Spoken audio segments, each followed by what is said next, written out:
So yesterday the UFC had some major fight announcements. Coincidentally, they were announced just hours after news broke about Francis Ngannou signing to the PFL. Dana White went live on the UFC YouTube channel and revealed the lineup for UFC 291. The card goes down on July 29th. To kick off the main card, Michael Chiesa takes on Kevin Holland. Then we have Tony Ferguson returning to action against Bobby Green. After that, Paulo Costa takes on Ikram Aliskerov. Fun fact, Ikram's only pro MMA loss was a knockout loss to Khamzat Chimaev back in 2019. His record is 14-1. For the co-main event, Alex Pereira makes his UFC light heavyweight debut and will take on former light heavyweight champion Jan Blachowicz. And for the main event, we have the rematch between Dustin Poirier and Justin Gaethje. The two will be fighting for the vacant BMF belt. Dana White also announced the main and co-main events for UFC 292 in Boston. The card takes place on August 19th. For the main event, Aljamain Sterling defends his bantamweight title against Sean O'Malley, and for the co-main, Zhang Weili will defend her strawweight belt against Amanda Lemos. Which fight are you guys most excited for? Give us some predictions in the comments.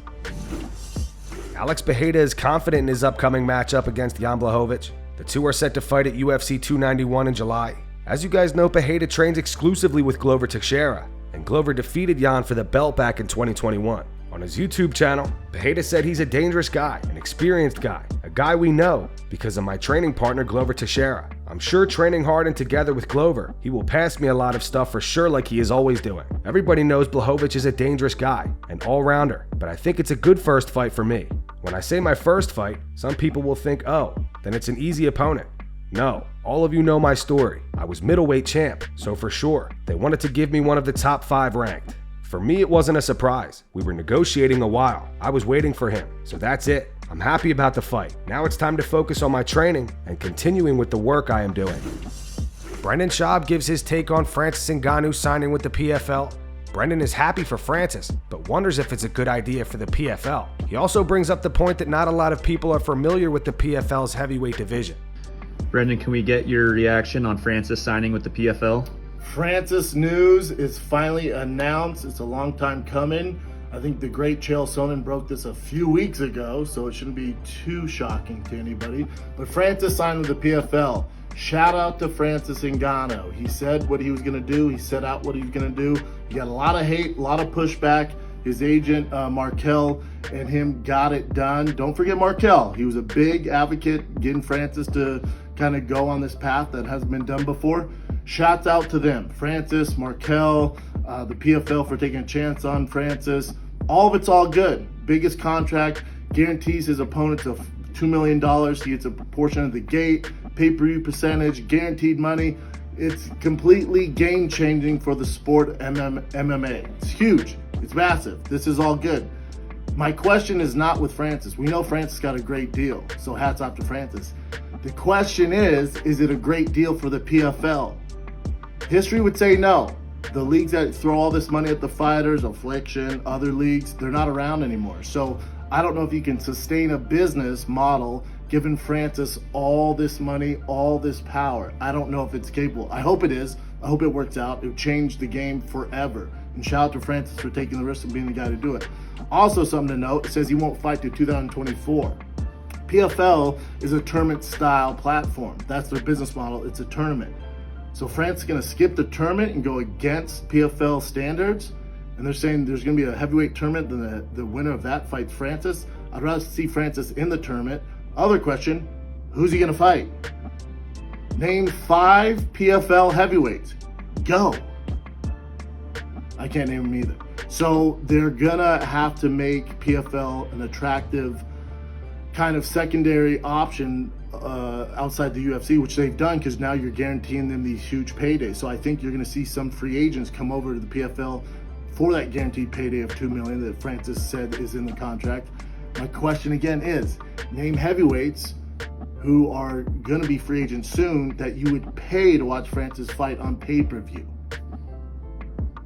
So shout out to Francis, huge success. He beat all the haters, beat all the criticism. It's never been done before. Hats off to the king, Francis Ngannou.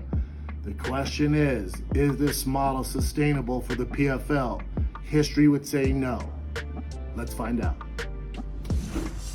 Colby Covington has zero interest in bare-knuckle boxing. Colby says the BKFC roster is just fighters who couldn't make it in the UFC. He went on to say, to be honest, I've never watched one of those fights. I'm not interested in a sport like that, and especially nonetheless of guys who are just UFC washouts. These are just guys that are going to fight at the Indian Fairgrounds because they couldn't make it in the UFC. So we're talking about the biggest and best business and the biggest and best fights, and that's only in the UFC. It's the best organization in the world.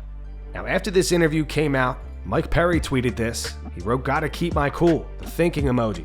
We're not entirely sure if this is a response to Colby. However, the two had some major beef back in the day when Colby tweeted about Mike's then fiance. Francis Ngannou gives his take on Dana White telling Nate Diaz he's always welcome back to the UFC even after free agency, but having a different tone with Francis. Dana said that Francis will never fight in the UFC again. Francis responded to Dana saying, "I didn't like the way things played out. Before my last fight, when I fought Cyril Gane, I met with Dana White in a restaurant. I went to him, we spoke. I said, I appreciate everything that you've done for me. I appreciate all the help. But at this point, I feel like I don't belong anymore. I feel like I'm not in the promotion. I'm in a fight in the promotion and I don't exactly know how I got into a fight with the promotion." And he was like, "Yes, we want you here. I think you have to change your team or something." I was like, "I feel like I've been in a promotion lately without a promoter. I don't have a promoter anymore." I said this to him. "I don't feel like I belong." Dana said, "What do you mean? Have you ever wanted to come to an event and you don't get tickets? Or have you ever wanted to go to the PI and couldn't access?" For a moment I thought about it and I was like, this guy is so good. Look at how he switches the situation. So I'm working my whole life to have access to events in the PI? Anyway, personally, I talked to him man to man like I'm cool. I'm just not happy with how our business was going. That's all. On the situation between him and Nate Diaz, Francis said, "I think the person to answer that question best is Dana White. Listen, we have a long relationship. I respect that. I respect what the UFC has done for me. I appreciate them. I moved forward with my life. I had a contract. I fulfilled the contract. We couldn't agree on another one. Then I went on my own. We should be able to go our own ways without bad blood.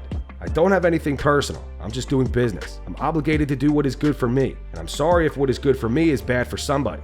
As long as I don't personally hurt you, I'm just doing what is good for me. The rest, I don't care. Why should I be upset? Everything has worked out very well for me, so I'm good." And that's going to wrap it up for the news. Thanks for watching. If you enjoyed the video, be sure to subscribe to Full Mount MMA and click the bell icon to be notified when we post future ones. Here are the 3 top comments from last video in reference to the footage of Alex Pereira lightly sparring Dylan Dennis.